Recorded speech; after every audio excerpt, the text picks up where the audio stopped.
জয় মহারাজ কৃষ্ণচন্দ্রের জয়। জয় মহারাজ কৃষ্ণচন্দ্রের জয়। কি গোপাল আজও ডুব মেরেছে? হ্যাঁ মহারাজ, এই নিয়ে পরপর 3 দিন হলো। আমি কিন্তু সব হিসেব রাখছি। এটা কি মন্ত্রী? এটা হলো গোপালের রাজসভায় ডুব মারার হিসেব মহারাজ। আমার হিসেব বলছে গোপাল এই সপ্তাহে মোট 4 দিন রাজসভায় ডুব মেরেছে। আগের মাসে 21 দিন, আর এই বছরে মোট 256 দিন। গোপাল মারবে ডুব, এটাই করেছে পণ। ঘরে বসেও সে পায় প্রতি মাসের বেতন। মহারাজ মহারাজ, আপনি এবার কিছু একটা করুন। গোপাল দিন দিন বড্ড অলস হয়ে পড়ছে। অলস না ঘোড়ার ডিম, সব ফাঁকি মারার তাল।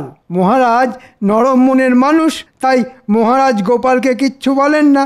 আমি মহারাজের জায়গায় থাকলে কবে গোপালকে ঘাট ধরে রাজসভা থেকে বার করে দিতাম।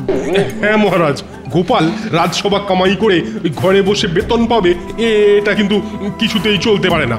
গোপালের শাস্তি চাই। এই তো হুঁটা ঠিক জায়গা মতন দিয়েছি, এবার আগুন জ্বললো বলে। আচ্ছা আচ্ছা, আমি কথা দিচ্ছি এবার আমি যে করেই হোক গোপালের আলসেমি দূর করেই ছাড়ব। গোপাল শাস্তি পাবেই।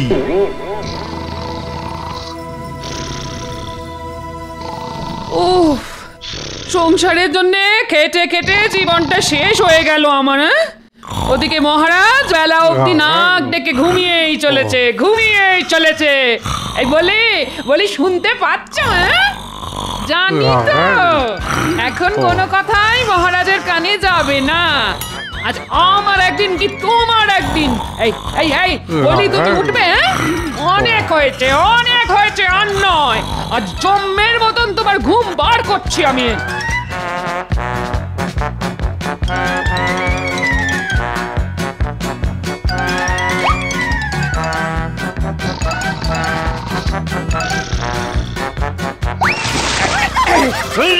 বৃষ্টি বৃষ্টি গিন্নি, বৃষ্টি পড়ছে। আমাদের ঘরের চাল ফুটো হয়ে গেছে গিন্নি। বৃষ্টি বৃষ্টি। না, বৃষ্টি নয়, আমি তোমার গায়ে জল ঢেলেছি। সকাল সকালে কেমন রসিকতা গিন্নি। সকাল আবার কাল হবে গো। এখন সকাল গড়িয়ে বেলা হয়ে গেছে। বলি এবার উঠে একটু রাজসভার দিকে যাও, গিয়ে মহারাজকে নিজের সোনার চাঁদ পানা মুখটা একবার দেখিয়ে এসো। গত 2 দিন তো রাজসভায় ডুব মেরে ঘরে বসে মোষের মতন ভোসমস করে ঘুমোচ্ছ। এমন চলতে থাকলে না মহারাজ কোন দিন না কোন দিন তোমায় ঘাড় ধরে রাজসভা থেকে বার করে দেবেন। বলি তখন খাওয়াবো কি? এই বলি তুমি উঠবে? বাপরে বাপ, গিন্নির গলা তো নয় যেন ফাঁকা কলসি। তোর একটু শান্তি করে ঘুমানোর উপায় নেই? এটাই একবার রাজসভায় গিয়ে মহারাজকে নিজের মুখখানা দেখিয়ে আসি।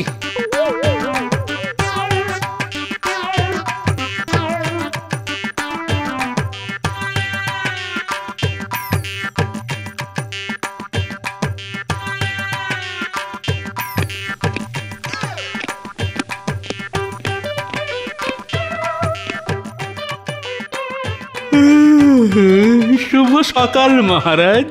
হ্যাঁ বলো কি গোপাল, এখন শুভ সকাল? আগে সেটা বলতে হয় বলে বললাম মহারাজ। আমার কাছে আজ অশুভ সকাল, কারণ আমার গিন্নি আমার কাঁচা ঘুমটা চটকে একেবারে চচ্চড়ি করে দিয়েছে মহারাজ। তাও ভালো, গোপালের মুখটা আজ দেখা গেছে, না হলে তো তুমি আজও রাজসভায় ডুব মারতে গোপাল।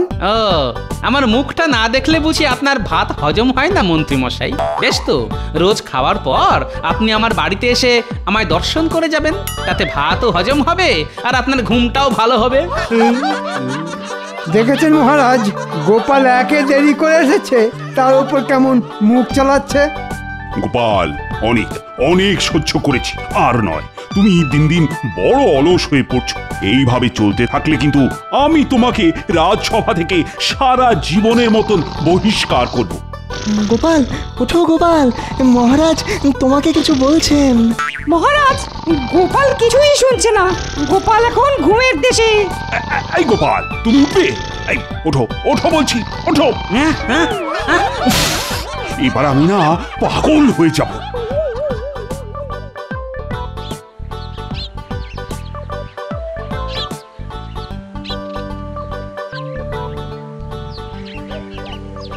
গোপালের আলসেমি কিভাবে দূর করা যায় সেই নিয়ে কিছু ভাবলেন মহারাজ? ভেবেছি মন্ত্রী, অনেক অনেক ভেবেছি। প্রণাম মহারাজ, আমাকে আমাকে ডেকে পাঠিয়েছেন? শোনো রাজবৈদ্য, তোমাকে গোপালের জন্য এক বিশেষ পাচন তৈরি করতে হবে, যেটা খেয়ে গোপালের আলসেমি বুঝলে ওই সারা জীবনের মতন পালিয়ে যাবে। আলসেমি দূর করার পাচন? ঠিক আছে মহারাজ, ঠিক আছে। আমি আমি এক্ষুনি বাড়িতে গিয়ে ওই আলসেমি দূর করার পাচন বানিয়ে নিয়ে আসছি। বেশ, আজ রাজসভায় আমি নিজের হাতে গোপালকে সেই পাচন খাওয়াবো, যে করেই হোক আমি গোপালের আলসেমি দূর করেই ছাড়বো। মহারাজ, আপনি কিন্তু কথা দিয়েছিলেন যে আপনি গোপালকে শাস্তি দেবেন।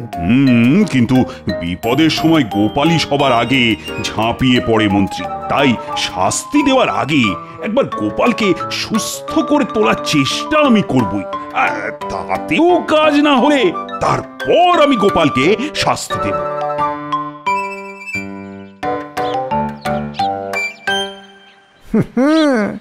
এত সহজে আমি গোপালকে ছাড়ব না। গোপালের একটা শাস্তির ব্যবস্থা করে তবেই আমি ছাড়ব, এই বলে দিলাম।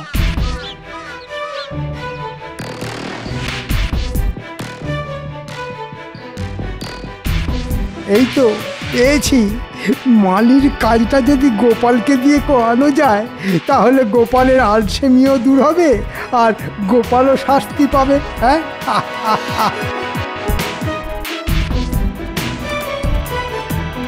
এই যে এদিকে শোন শোন। এই যে বলুন মন্ত্রী মশাই। আজ থেকে আগামী 7 দিন তোমার ছুটি। মহারাজ বলে দিয়েছেন আগামী 7 দিন তোমাকে আর রাজবাড়িতে আসতে হবে না। হ্যাঁ, মহারাজ বলেছেন? কই, উনি তো কিছু। আমার কথা বিশ্বাস হচ্ছে না?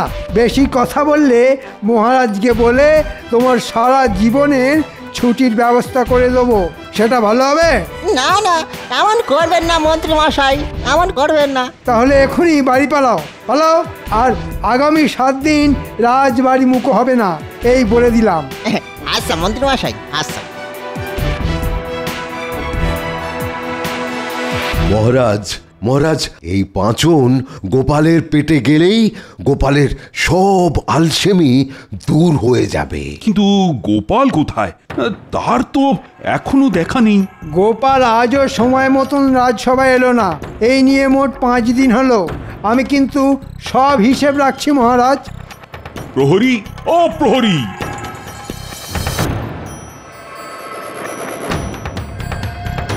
বলুন মহারাজ। এই এক্ষুনি গোপালের বাড়িতে গিয়ে গোপালকে তুলে সোজা আমার কাছে নিয়ে এসো।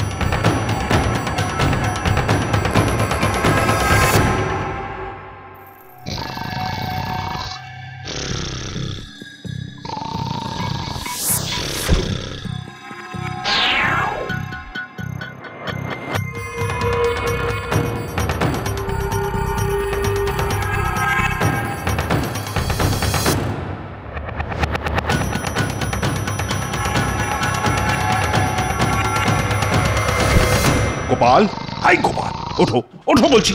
গোপাল, আমাকে আরেকটা ঘুমোতে দাও গিন্নি। চোখ খুলে গোপালের মাথায় পড়বে বাজ যখন দেখবে সামনে দাঁড়িয়ে গিন্নি নয়, স্বয়ং মহারাজ। রাজবৈদ্য, নিয়ে এসো তো, নিয়ে এসো তোমার পাচন। আর মন্ত্রী, তুমি গোপালের মুখটা খুলে ধরো।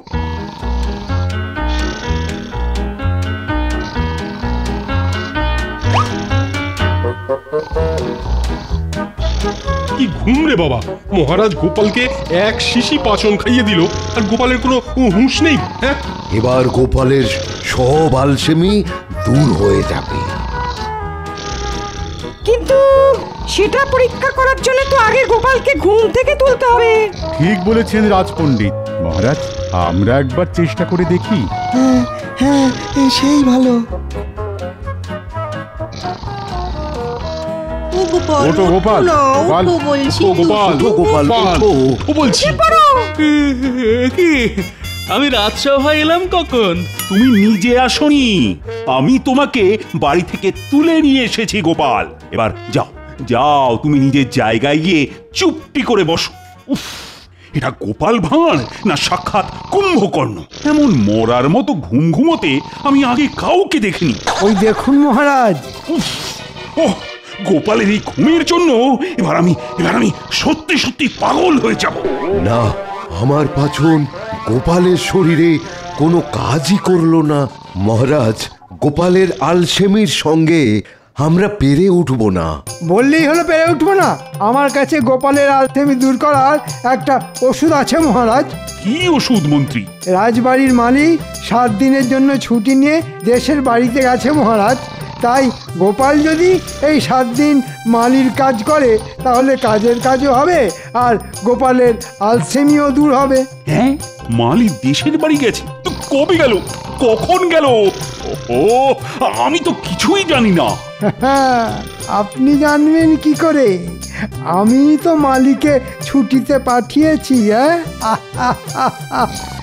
আগে সেটা বড় কথা নয় মহারাজ। একবার ভাবুন, কুয়ো থেকে জল তোলা, রাজবাড়ির ফুলবাগানের পরিচর্যা করা, এসব খুব পরিশ্রমের কাজ।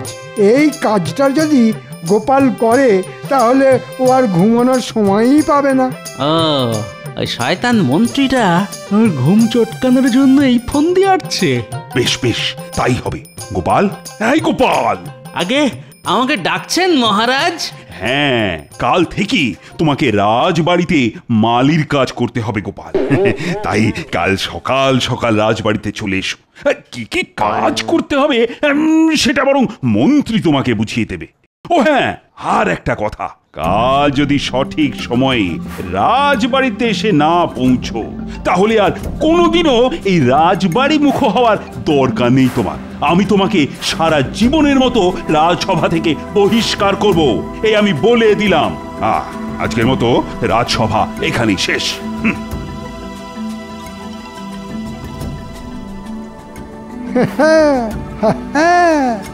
এবার গোপাল তুমি পালাবে কোথায়? যা, মহারাজ আমার উপরে খুব রেগে আছেন বলে মনে হলো। না না, এত সহজে আমি মন্ত্রীকে ছাড়বো না। আমার ঘুম যে চটকাবে আমি তাকে চটকে একেবারে চচ্চড়ি করে ছাড়বো, বলে দিলাম।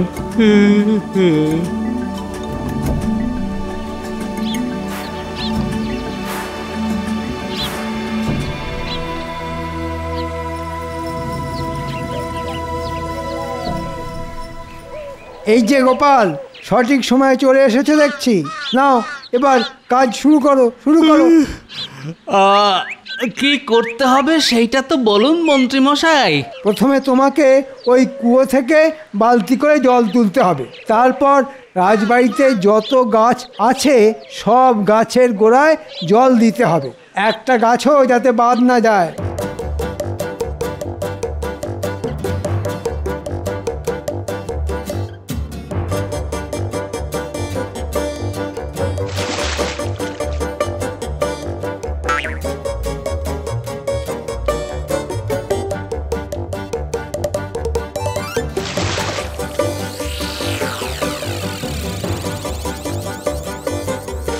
ওরে বাবারে, এই যে বড় পরিশ্রমের কাজ।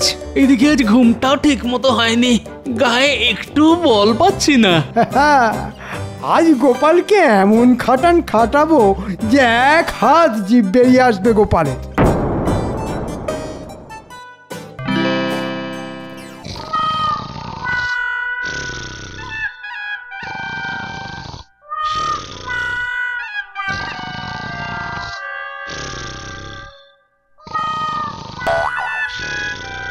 একটু চোখ সরিয়েছি অমনি ঘুম। দাঁড়াও গোপাল, দেখাচ্ছি মজা।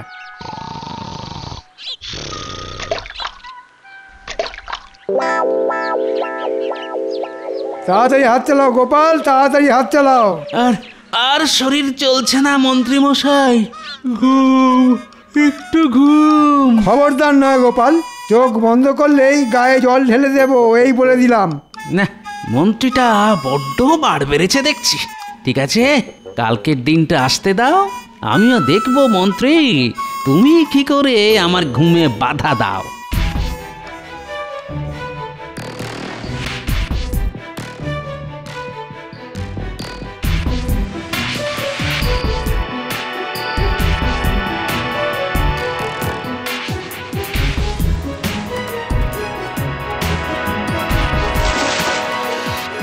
বাহ বাহ বাহ, গোপাল তো ভালোই কাজ করছে দেখছি।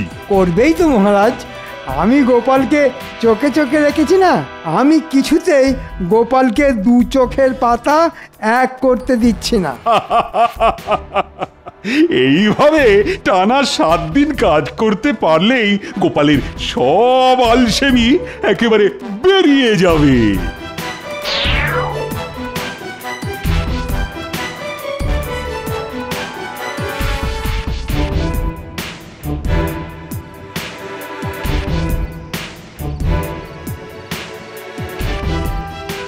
ওরে বাবারে, আর পারছি না। এ কি তুমি উঠোনে শুয়ে ঘুমোবে নাকি? এই ওঠো ওঠো ওঠো। আর ওঠার শক্তি নেই গিন্নি। ওই শয়তান মন্ত্রী আর মহারাজ মিলে আমার আলসেমি দূর করার জন্য আমাকে পুরো গাধার মতন খাটিয়েছে আজ। যাক, এইবার যদি তোমার ঘুম কমে। গোপাল ঘুমোবে, কাল সারা দিন ঘুমোবে, ওই শয়তান মন্ত্রীর সামনেই ঘুমোবে, মন্ত্রী কিচ্ছু বলতে পারবে না।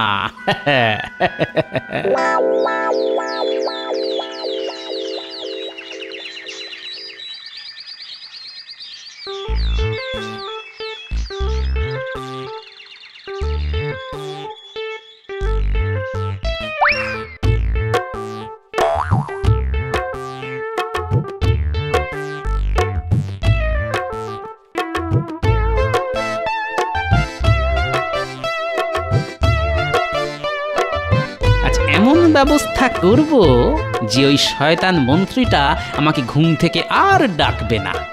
কাল একটুও ঘুম হয়নি, আজ থেকে নাক ডেকে ঘুমাবো আমি। এইবার জমবে খেলা।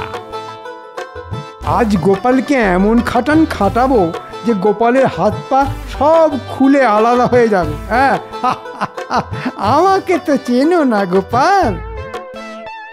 ওই তো মন্ত্রী মশাই এদিকেই আসছেন। এবার মন্ত্রীকে দেখিয়ে এই গামছায় মোড়া পাথরটা কুয়োর জলে ফেলে দিতে পারলেই হলো।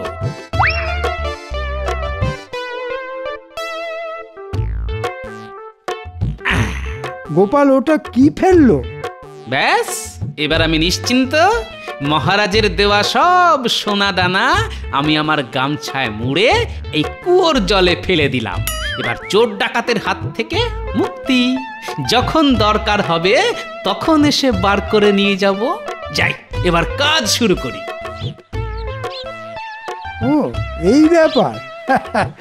আমি যে সব দেখে নিলাম এটা গোপাল জানতেই পারেনি। কাজ করতে করতে গোপাল আজ আবার ঘুমিয়ে পড়বে, আর সেই ফাঁকে আমি তোমার সব সোনাদানা জল থেকে তুলে নেব গোপাল, বুঝেছ?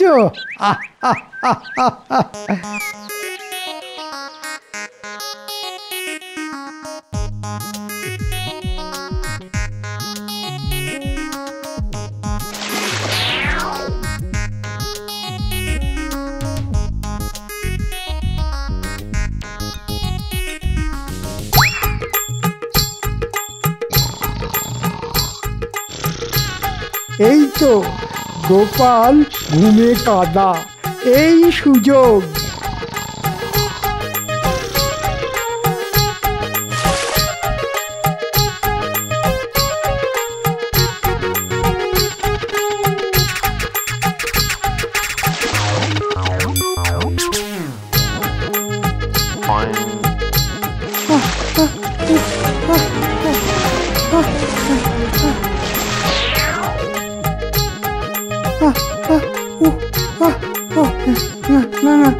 হাল ছাড়লে হবে না, হাল ছাড়লে হবে না। না না না না, ঠিক আছে, আবার তুলি।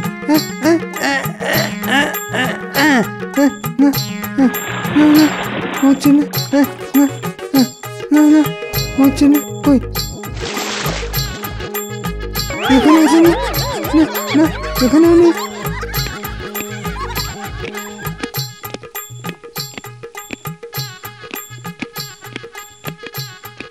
যাই তো, গিয়ে একবার দেখে আসি গোপাল কেমন কাজ করছে।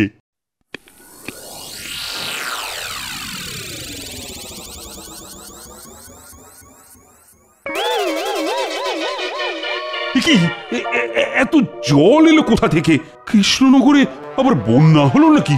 এই মনকট মন্ত্রী, আর কি করছো কি তুমি? আহ, জব্বর ঘুম হলো। এ কি মন্ত্রীমশাই ভালোই কাজ করেছেন দেখছি। আর বলবেন না মহারাজ, কুয়োর মধ্যে আমার এক দামি জিনিস পড়ে গেছে, সেটাই তোলার চেষ্টা করছি। হ্যাঁ, মিথ্যে কথা মহারাজ, কুয়োর মধ্যে মন্ত্রীমশাইয়ের কিছুই পড়ে যায়নি। পড়েছে আমার গামছা, আর গামছায় বাঁধা সোনাদানা নয়, ছিল রাস্তার পাথর। নয়, হ্যাঁ, আপনাকে দিয়ে কাজ করানোর জন্য ওটা ছিল গোপালের একটা চাল। মহারাজ, আমাদের মন্ত্রীমশাই লোভে পড়ে এত জল তুলেছেন যে আগামী 7 দিন আর গাছে জল দিতে হবে না। তাই আগামী 7 দিন আমারও আর রাজবাড়িতে আসার দরকার নেই। এবার আমি চলি মহারাজ, বাড়ি গিয়ে একটু ঘুমিয়ে নি। মন্ত্রী, এত লোভ তোমার? ভুল হয়ে গেছে মহারাজ, ভুল হয়ে গেছে। আমি ভেবেছিলাম গামছায় সত্যি সত্যি সোনাদানা আছে। মরকট, আমি তোমাকে ছাড়বো না। তোমাকে জলে ডুবিয়ে মারবো, আমি বলে দিলাম।